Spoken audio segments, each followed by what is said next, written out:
First of all, this is a sort of standard picture of the Guildhall. To cover it before in 2021, when we had the East Anglian Zoo meeting, so you can get to see more of it from that film. It's still available. But in essential, it's the yellow ochre painted building on the left. It's got a lighter creamy building to the right of it, which is not part of the Guildhall. And I want to discuss the Guildhall first, and the building immediately on the right of this, which is the brew house for it.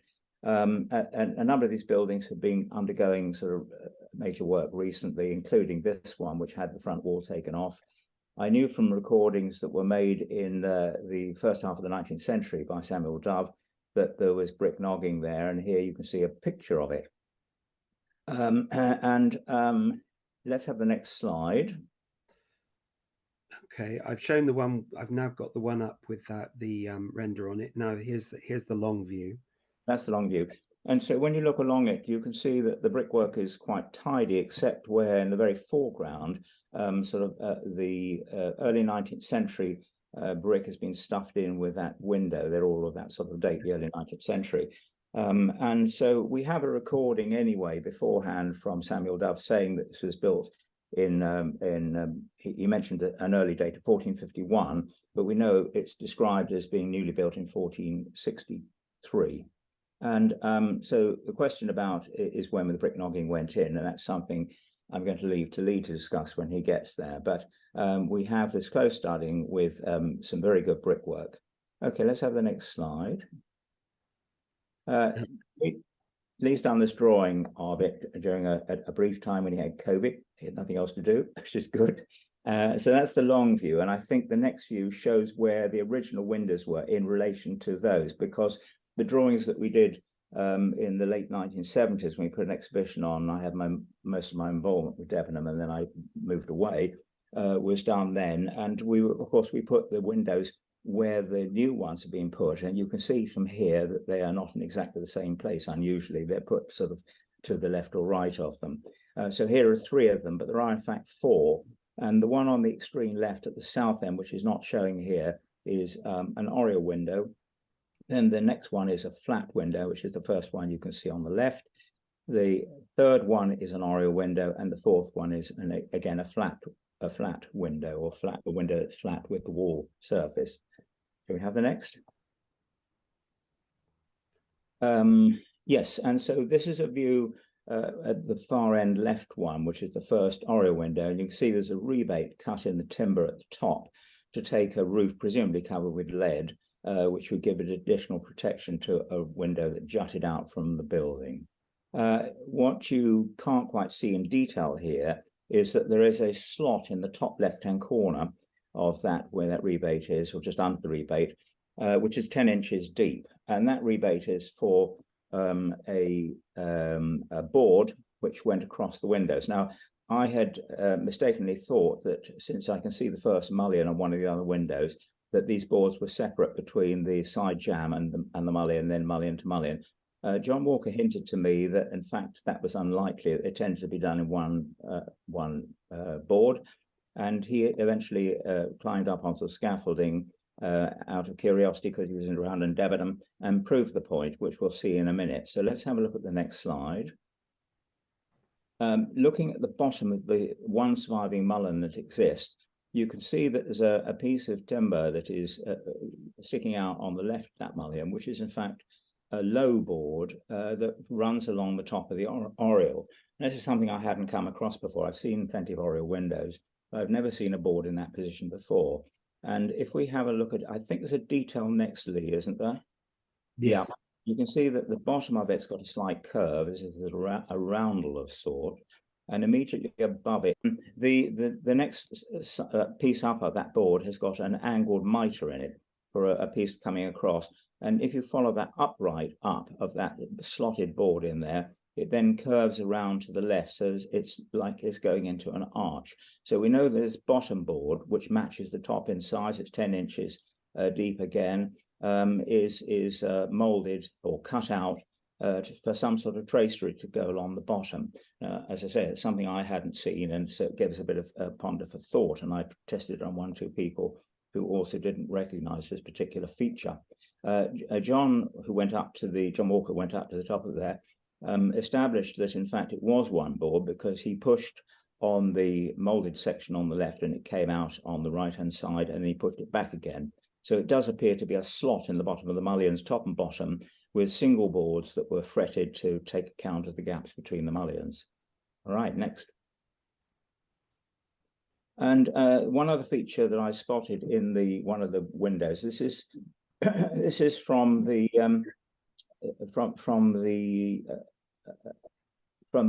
oriel window, third oriel window, which has got a piece of timber which is clearly molded.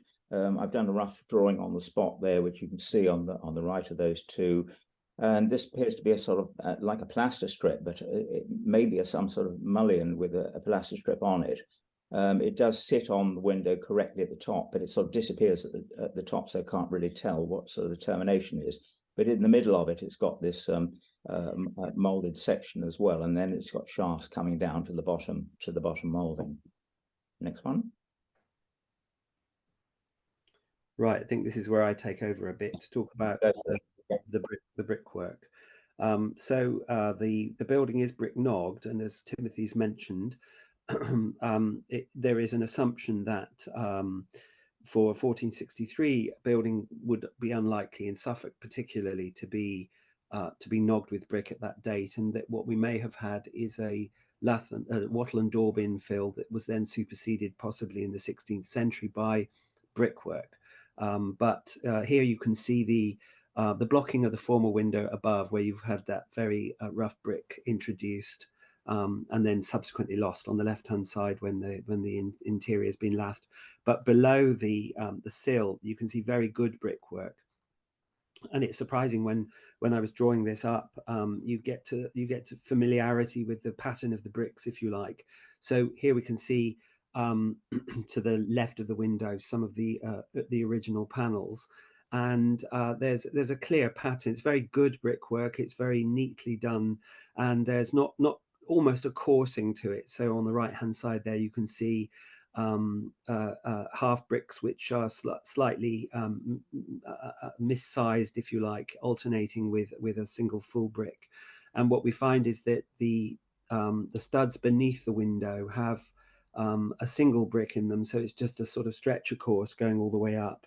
And then at the upper level, the general studs, you've got slightly wider a wider gap, so that you needed a brick and then a little bit of extra, if you like, a brick and a quarter, so that what they're having to do is to alternate this. But there's definitely a pattern and a coursing there. But what would also draw your attention to is that top left there, where there's been some correction, if you like, some infilling, which has then had color applied to it. And I know that Timothy just wanted to say a few words about the color there. Yes, I do. As you say, this may be a repair. The owner very kindly handed me a lump that you can see that's missing there of this. So I have got it to be analysed if we need to do that. But there's colour elsewhere on the jointing of the bricks, which is exactly what I would expect. I don't know how much people are familiar with this, but whenever you get coloured brick on, say, on brick nogging, you would never ever expect to get any colour on the stud work that goes around it. The only exception, as in this building and many other buildings I've seen, is the mullions are painted white. So, but the odd thing is that there is no sign of any pencil work. That is the painting of the thin lines across the horizontal and the upright courses to define the brick. That is normally always apparent with brick nogging, but it appears to be absent here. So it seems to be just coloured with the red paint. Okay, back to you. Thanks for that.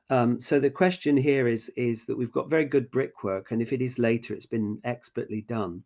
But we do have one or two studs, original studs, where the brickwork has been removed.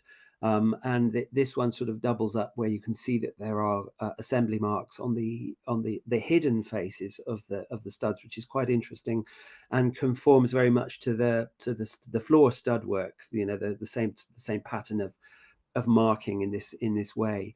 But what we would expect, had it been wattle and daub, it would be the wattle notches and little stave holes on the inside faces of the studs, and those are completely absent. There's no notch, there's nothing that would indicate an earlier infill. So we have to ask ourselves whether this brick nogging is actually original to the building, which would make it really early for the 1460s. And I think one of the other contemporary examples, and said to be the first example of brick nogging, is Hertford Castle, which is about 1460. So as brick is being introduced in this part of the world in the mid 15th century, I think it's not out of the question, given that this is a high status building, which has some pretense, to think that we have a very early brick knobbed timber frame building here. So then, if we turn to the oriels themselves, I mean, Timothy has mentioned the slots for those boards, and here you can see there's a sort of lower, what could be interpreted as a compression mark, but of course it's not. It's a notching out for the lower corbel of the oriel, and then the angled slot above, which would have carried the board.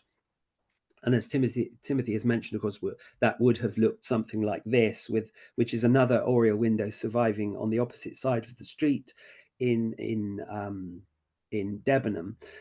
So you can see the pattern of it. But that lower sort of slot, that upper and lower slot, which seems to define some addition to a window like this, we haven't seen before. And so it's really puzzled us that there is some form of tracery, perhaps, at the upper part, which is threaded through the mullions, and the same way there's the lower tracery too.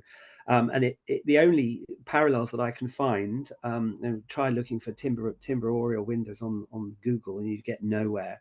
But asking around has also revealed very little joy in this respect. But if we look at some stone oriels, you can see a similar kind of thing, a similar idea. This is quite a famous and a highly decorated oriel at Lincoln Castle, where at the base of those mullions you can see pierced tracery.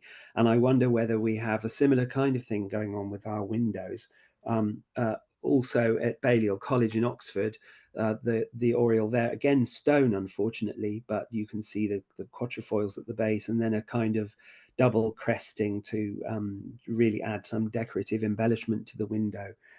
So I think that what we have here, and obviously it needs more thought, is something akin to the decoration that survives on stone oriels but doesn't survive on timber, unless there's someone in the audience who has knowledge of this kind of treatment. What we Can I can do, yeah. just say something? I did wonder, and I put this to you, but I don't know what your thought is, that when you stand at an oriel window, it tends to come up to sort of waist height. And if you put this additional thing on, particularly for women looking out of a window, it would cover their upper part. And I did wonder whether the sort of modesty part or privacy within the room had any part in adding this to the bottom of the window. Thank you for that. So this is still a work in progress, this idea of this greater embellishment, and we can look to the nearby dragon post on the brew house for the kind of tracery, the dated tracery that we might be able to use to reconstruct the form of that tracery and give a sense of how the oriel once looked. But I think it's a really interesting discovery. Okay, Timothy, the red lion. You can see the corner post there on the sort of lilac-coloured building on the right, which is called the Red Lion. It's now going back into being an inn. It had been a private house for 20 years. And the gap between the two, which says Porphyrion Hall, is a later infill, in that we know from the roof structure and things that it's a 16th century building, presumably when the Gildhall went out of use for its public function. It was purchased by, and so was the brew house, by a Debenham family who had market stalls there, and presumably they put the additional building on there. The jetty overhang that you can see along that side, we don't know what's happening at the front because it's all been built up in the sort of 1840s, but we assume that it would be jetted too.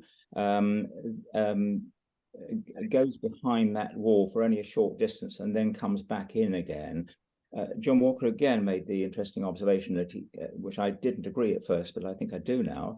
Thank you, John, for that. That there was probably something there which was the consequence of that building sticking out in that form, and then going back very suddenly to a wall that's in line with the bottom section of what you can see on the right there.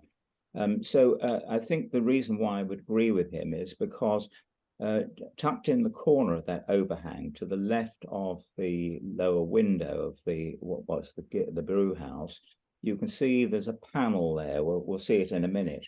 And this has something that became available recently. And then by going through that locked white door underneath, things became a little bit more apparent as what's going on. And because colour is involved on what became the top of a fairly elaborate door there, I think, and it's original to the structure of 1463, which we know is the date of both these buildings, that it must have always had a covering on it. And the reason for that is to do with the link between the brew house entrance there and the stairs at the bottom of the Gildhall that went up to the upper hall. I think there must have been a covered way there, which would make a lot of sense, particularly in the wintertime. Next slide. So these were the drawings that were done in 1978 and 9. They need revising now, but the beginning of the building you see on the left-hand side is the upper floor of the brew house, and the corner room there is, I think, was a guild priest's room, and he had immediate access into the top of the porch, which you can see on the right of that with that arch. There's no infill in the wall there at all, just two big arches. And I think it was a sort of oratory there, which is facing the window that sticks out in the street is facing east, which is correct, and that it's an oratory. The building further to the right is a bit of an unknown thing because of the way it junctions in as to whether it's a pre-existing building or a building that's been taken down and put in.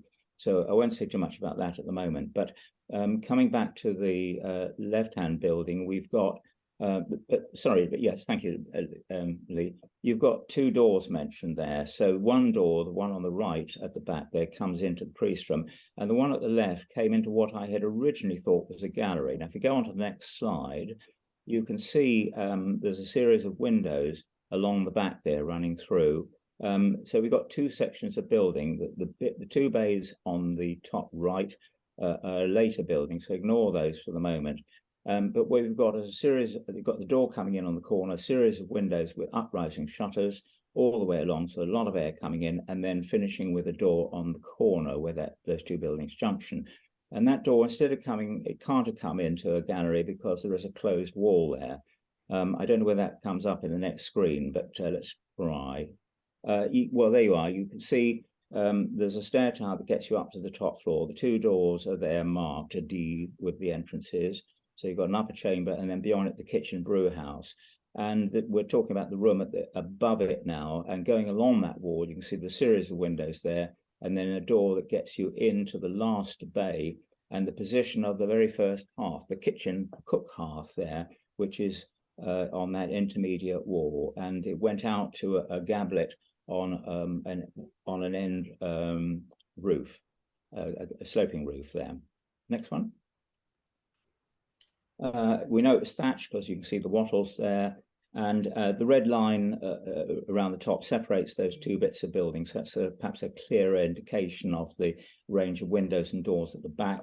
And in very crude terms, I've just put in at the bottom where this original door was that got you from the kitchen out into the street, into a covered way, presumably, and then up the staircase. So where that red door is, you can see there are three panels shown, and that's what we'll have a quick look at now.